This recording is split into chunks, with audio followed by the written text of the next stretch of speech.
आप देख रहे हैं नमस्कार सिटी। मैं आपके साथ काशिफ सुल्तान और आज मैं हूं विधानसभा मंगलौर के अंदर, जहां हाजी सरवत करीम जी के बेटे उबैदुर रहमान साहब मोंटी भाई मेरे साथ हैं और आज कुछ बातें इनसे करनी है हम लोगों को मंगलौर विधानसभा के उपचुनाव को लेकर। हाजी सरवत करीम साहब के गुजर जाने के बाद मंगलौर विधानसभा सीट पर उपचुनाव होना है। लोकसभा इलेक्शन उत्तराखंड के अंदर हो चुके हैं, अभी 4 चरण का दौर पूरे हिंदुस्तान में बाकी है। इसी बीच उपचुनाव होने की चर्चाएं भी ज़ोरों पर हैं। तो बात करते हैं उबैदुर रहमान साहब, जिन्हें मोंटी कहा जाता है प्यार से, उनसे कि क्या उनका फ्यूचर के लिए प्लान है, किस तरह से वो इस इलेक्शन को लड़ने वाले हैं। मोंटी भाई, स्वागत है आपका हमारे न्यूज़ चैनल नमस्कार सिटी में। धन्यवाद। और मैं जो आज आपसे मिलने आया हूँ, तो जो सरगर्मी चल रही है उपचुनाव को लेकर, उसके बारे में बात करने के लिए आया हूँ। सबसे पहले तो ये बात कि आप युवा नेता हैं एक, लेकिन एक्सपीरियंस आपको नहीं है मेरी नज़र में। मैं वैसे नहीं कह रहा हूँ, उस मुकाबले के एक प्रतिनिधि जो कि कांग्रेस के हैं वो बहुत ज़्यादा एक्सपीरियंस्ड हैं यहाँ पर। तो आपका मुकाबला सीधा सीधा यानी उन्हीं से है, काजी निज़ामुद्दीन साहब की बात करें। जी, कैसे ये टक्कर दे पाएंगे? सबसे पहले तो मैं आपका शुक्रिया अदा करूंगा कि आप अपना कीमती समय निकाल कर यहाँ पर आए। जहाँ तक बात है एक्सपीरियंस की, एक्सपीरियंस के साथ साथ जोश भी चाहिए होता है, काम करवाने का जज्बा भी चाहिए होता है। जो हमारे वालिद साहब ने शुरू से ही हमारे अंदर ये बात डाली है कि भाई जब कोई आप एज ए रिप्रेजेंटेटिव चुने जाते हैं तो पब्लिक के लिए ज़्यादा से ज़्यादा काम करें, ज़्यादा से ज़्यादा उनका फैसिलिटेशन करें। जहाँ भी उनको आधी रात भी आपकी ज़रूरत पड़े तो आप उनको मिलने चाहिए। और हम ये चीज़ शुरू से मानते हैं और अपने पिताजी के वालिद साहब के फुट स्टेप को फॉलो करते हुए हम ज़्यादा से ज़्यादा अपनी विधानसभा के लिए काम करवाने का भी काम करेंगे और यहाँ पर उन लोगों के लिए फैसिलिटेट करने का भी काम करेंगे। चाहे वो किसी भी सेक्टर में हो, कहीं पर भी उनको हमारी ज़रूरत हो, हम हर दम उनकी सेवा में हाजिर हैं 24 घंटे। अच्छा, एक सवाल ये भी आता है जनता का कि अभी तजुर्बा तो है ही नहीं, उम्र भी कम है, पता नहीं विरासत को संभाल पाएंगे या नहीं, कि जो क्वालिटीज़, जो एबिलिटीज़ हाजी सरवत साहब में थी, पता नहीं वो निखर के सामने आ पाएंगे या नहीं, ये शुबा है लोगों को। देखिए, असल में मैं आपको बताऊं, मैं अपने वालिद साहब के साथ पिछले 15 सालों से काम कर रहा हूं। बस फ़र्क इतना है कि जब वालिद साहब ज़िंदा थे तो वो फ्रंट पर रहते थे और पीछे से हम भी जहाँ पर भी हमारी ज़रूरत होती थी, उनको लगता था, वो हमें भेजते रहते थे, हमारे से काम लेते रहते थे। पब्लिक जिसको भी हमारी ज़रूरत पड़ती थी, हम हमेशा उनके लिए काम करवाने का काम करते थे। क्योंकि आप वालिद साहब नहीं हैं इसलिए हम फ्रंट पे हैं, तो कुछ लोगों को ऐसा लगता है, वो उनकी अपनी सोच है। जो हमारे अपने लोग हैं वो आज भी मेरे पे पूरा विश्वास करते हैं और हमारे परिवार पर पूरा भरोसा करते हैं और हम उनके भरोसे पर पूरा खरा उतरने का काम करें। अच्छा, कुछ सुनने में आया था परिवार में इस चीज़ को लेकर भी खींचतान है, कौन इलेक्शन लड़ेगा, क्या ऐसा कुछ हुआ? देखिए, ये एक प्रोपेगेंडा था, ये स्ट्रेटेजी थी, ऐसा कुछ नहीं है। सारे भाई हम सब मिलजुल कर जो है चुनाव लड़ रहे हैं। उस पूरी टीम जो है मुस्तैद है, सब एकजुट होकर के चुनाव लड़ रहे हैं, चुनाव लड़ेंगे भी और चुनाव जीतेंगे भी इंशाल्लाह। जो जनता है मंगलौर की एक राजस्थान वाला मुद्दा उठाती है, उस पर रोशनी डालेंगे थोड़ी? देखिए, मुझे राजस्थान और हेलीकॉप्टर प्रतिनिधि, पैराशूट प्रतिनिधि, ये क्या है?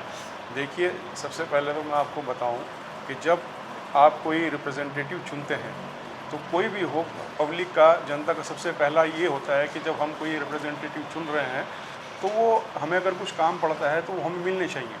आपने खुद ही बताया कि कुछ हमारे ऐसे नेता भी हैं जो जीतने के बाद या हारने के बाद यहाँ पर टिकते ही नहीं भाई।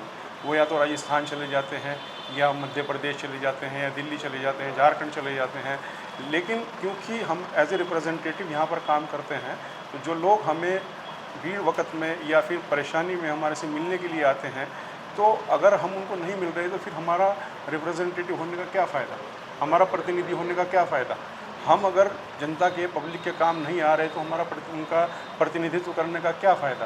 तो इसलिए मैं तो यही कहना चाहूँगा कि अगर हमें पब्लिक चुनती है, पहले भी हमारे वालिद साहब हमेशा उनके बीच में रहते थे, हम भी हमेशा बीच में रहते थे और आगे सारी ज़िंदगी हम कहीं नहीं जा रहे, ना हम राजस्थान जाते, ना हम झारखंड जाते, हम तो पब्लिक के बीच में यही हैं और यहीं रहेंगे इंशाल्लाह। जो लोग जाते हैं वो पहले भी जाते रहे हैं, अभी भी उन्होंने खुले मन से ये बात कही है कि हम आगे भी जाएंगे। जिसमें पहले इतना एरोगेंस है, अभी चुनाव भी नहीं हुआ, वो पहले ही कह रहे हैं कि हम आगे भी राजस्थान जाएंगे, आगे भी मध्य प्रदेश जाएंगे, जिसे एतराज़ करना है करे। ये वीडियो सारे में वायरल हो रही है, हर किसी ने देखी है। तो आप खुद ही समझ सकते हैं, जिसमें पहले इतना एरोगेंस है तो वो चुनाव के बाद क्या करेंगे। और रही बात हमारी, हम तो पहले भी जनता के बीच में थे, आगे भी जनता के बीच में रहेंगे, सारी ज़िंदगी पब्लिक की सेवा करने का काम करेंगे और इससे ज़्यादा कुछ। अभी करतार सिंह भड़ाना जी भाजपा की ओर से लगातार दौरे कर रहे हैं। उससे पहले देशराज कर्णवाल जी का सुना था कि वो शायद यहाँ से इलेक्शन लड़ सकते हैं। बीच बीच में स्वामी जी की भी बातें आती हैं, यतीश्वरानंद जी की बात कर रहे हैं। तो क्या लगता है कि भाजपा टक्कर दे पाएगी इस बार? देखिए, भाजपा का तो पहले भी आपने देखा होगा कि क्या यहाँ पर मैंडेट रहा है और आगे भी क्या मैंडेट रहेगा, ये भी आपके सामने आ जाएगा। मैं किसी पे टिप्पणी नहीं करना चाहता, मैं तो सिर्फ अपना बताना चाहता हूँ। पहले भी पब्लिक ने हमें 2022 में बहुत अच्छे मैंडेट से जिताया था और आगे भी हमें इंशाल्लाह पूरी उम्मीद है कि हम बहुत अच्छे मैंडेट के साथ जीतने जा रहे हैं। अच्छा, यहाँ पर एक कब्रिस्तान का मामला है। कुछ लोगों का कहना था हम तो उसकी तरफ हैं जो कब्रिस्तान को रास्ता दिला दे, वो क्या मामला है?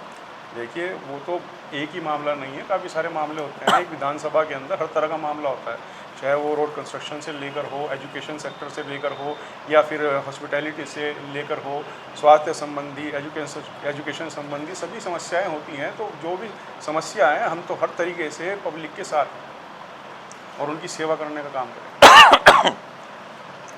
एक मामला आता है कि हाजी जी ने कॉलेज बनवाए, लेकिन वो मंगलौर से दूर बने, तो मंगलौर में नहीं कराया उन्होंने इसका।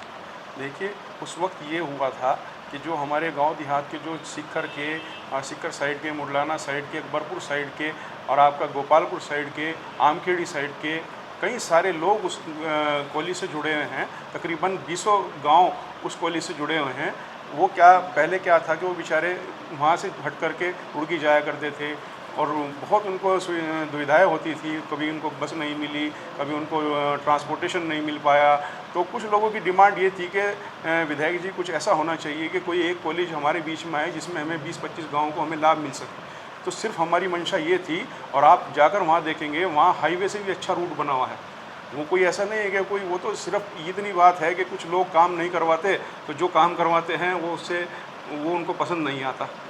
तो जो काम करवाते हैं तो वो तो काम करवाते हैं, जिन्हें काम नहीं करवाना है वो कभी नहीं करवाएंगे। हमारे पिताजी ने कॉलेज दिया, कॉलेज बनवाया, उसके बाद किसी कारणवश हम कुछ चंद वोटों के मार्जिन से हम हार गए थे। आपने देखा होगा कि कुछ नहीं हुआ। 2017 से 2022 के सेशन में वहाँ स्टाफ तक नहीं आ पाया। 2022 में जैसे ही मेरे पिताजी जीत करके आए, पुणे जीत करके आए, पब्लिक का प्यार मिला। सबसे पहले उन्होंने धन सिंह रावत जी से जो फाइल चलाई थी वो यही चलाई थी कि वहाँ पर जल्दी जल्दी स्टाफ भेजा जाना चाहिए। उसके ऊपर जो है निरीक्षण भी चल रहा है और उसमें ऑर्डर भी हो गए थे, उसका अप्रूवल भी आ गया था, जल्दी वहाँ स्टाफ भी आने वाला था। लेकिन दुर्भाग्यवश पिताजी का देहांत हो गया और वो कुछ फाइलें अटक गई हैं। लेकिन उनके जाने के बाद जो भी उनके काम थे, अधूरे प्रोजेक्ट थे, वो रह गए, वो हम पूरा करने का काम करेंगे और उससे भी कहीं बढ़कर के योजनाएं अपनी विधानसभा के लिए लाने का काम करेंगे। हैदर साहब का साथ आपको मिला है, कैसा महसूस कर रहे हैं? देखिए, वो हमारे ताया हैं, वो शुरू से ही हमारे से दिलाई लगाव रखते हैं और वो आए हैं, उनका वेलकम है और उनकी सरपरस्ती हमारे लिए बहुत मायने रखती है। वो हमारे लिए मेहनत भी कर रहे हैं और वो आगे भी हमारी सरपरस्ती करते रहेंगे। हम उनकी गाइडेंस में, उनकी सरपरस्ती में बहुत अच्छा काम करने का काम करेंगे। अभी आगे आपकी क्या वो रहेगा, एक तरह से जैसे कहते हैं घोषणा पत्र, आप क्या क्या वादे करने वाले हैं पब्लिक से चुनाव में और किस तरह से उनको पूरा करेंगे? देखिए, सबसे पहला जो वादा होता है एक रिप्रेजेंटेटिव के लिए कि जब किसी भी एक इंडिविजुअल को कोई समस्या होती है तो उसका रिप्रेजेंटेटिव मिलना चाहिए। तो 24 घंटे हम उसको यहाँ पर मिलने का काम करेंगे। दूसरा ये है कि किसी भी सेक्टर में, कोई भी सेक्टर हो, हमारा एजुकेशन से संबंधित हो, हमारा स्वास्थ्य से संबंधित हो या फिर रोड कंस्ट्रक्शन से संबंधित हो, किसी भी सेक्टर में जहाँ पर भी हमारी ज़रूरत विधानसभा को होगी और जो हम देख भी रहे हैं बहुत सारे प्रोजेक्ट अधूरे रह गए हैं। जैसे अब कॉलेज में स्टाफ आना है, सीकर के कॉलेज में, हमारे जो कॉलेज है जो यहाँ पर बनाया है राजकीय महाविद्यालय, इसका एमए का उच्चीकरण तो पिताजी ने इसे 1.5 साल के अंदर करवाया था। आगे की जो क्लासेस हैं वो भी इसमें शुरू करवाने का काम करेंगे। तो बहुत सारी योजनाएं हैं, बहुत सारी चीज़ें हैं जो विधानसभा को मुख्यधारा से जोड़ सकें। ऐसा हर एक संभव प्रयास हम करने का काम करेंगे। कुछ गांव ऐसे हैं जहां सफाई व्यवस्था को लेकर बहुत सारी प्रॉब्लम्स हैं, जैसे भगवानपुर चंद्रपुर का जिक्र करूंगा, कुछ दिन पहले वहां पर था मैं, तो बहुत ज़्यादा बुरा माहौल है वहाँ। इन सब चीज़ों को कैसे मैनेज करेंगे गांव दर गांव? क्योंकि गांव का एक माहौल होता है कि आज आप सफाई करा दोगे तो शायद कुछ दिन बाद फिर कूड़े के ढेर लग जाए। तो कुछ लोगों की ऐसी सोच हो जाती है। तो वहाँ के लोगों का कहना है कोई जनप्रतिनिधि आता भी नहीं है देखने के लिए। ऐसी कोई बात नहीं है। कुछ लोग होते हैं इस तरह के जो आपको मिल गए, उन्होंने कह दिया, लेकिन हमारा मुसलसल ये होता है कि हम पब्लिक के बीच में रहते आए हैं, पब्लिक के बीच में रहेंगे और सफाई के भी जितने भी मुद्दे, अहम मुद्दे हैं, उन पर ज़्यादा से ज़्यादा जितना भी हो सकेगा काम करेंगे और वहाँ सफाई की भी व्यवस्था ज़्यादा से ज़्यादा हो पाए, इसके लिए हम भी संपर्क करेंगे। जो वहाँ के प्रधान हैं उनसे भी हम जो है कोऑर्डिनेट करने का काम करेंगे और साथ ही साथ प्रशासन शासन से कोऑर्डिनेट करके वहाँ सारी व्यवस्थाएं करवाने का काम करेंगे। तो अभी आप लोगों ने देखा कि एक युवा नेता जो है हमारे बीच हमारे साथ है यहाँ पर, और इन्होंने कितनी बेबाकी से, कितने अच्छे तरीके से बताया कि सबसे पहले तो मैं ये वादा करता हूँ कि 24 घंटे मौजूद रहूँगा अपनी जनता के बीच। जिसको जो भी ज़रूरत है वो कभी भी मेरे ऑफिस पे आ सकते हैं, मुझसे मिल सकते हैं। तो एक सबसे बड़ी बात होती है किसी भी जनप्रतिनिधि के लिए, वो अपनी जगह मौजूद हों। आगे देखते हैं, इलेक्शन का दौर है, नज़दीक आने वाला है, वोटिंग के बाद पता चलता है किसी की किस्मत कहाँ बैठती है, किसको कितना वोट मिलता है। देखते रहिए तब तक के लिए हमारी बाकी वीडियोज़ को। मोंटी भाई बहुत बहुत शुक्रिया, आपने अपना कीमती वक्त दिया। शुक्रिया, थैंक यू। शुक्रिया, थैंक यू।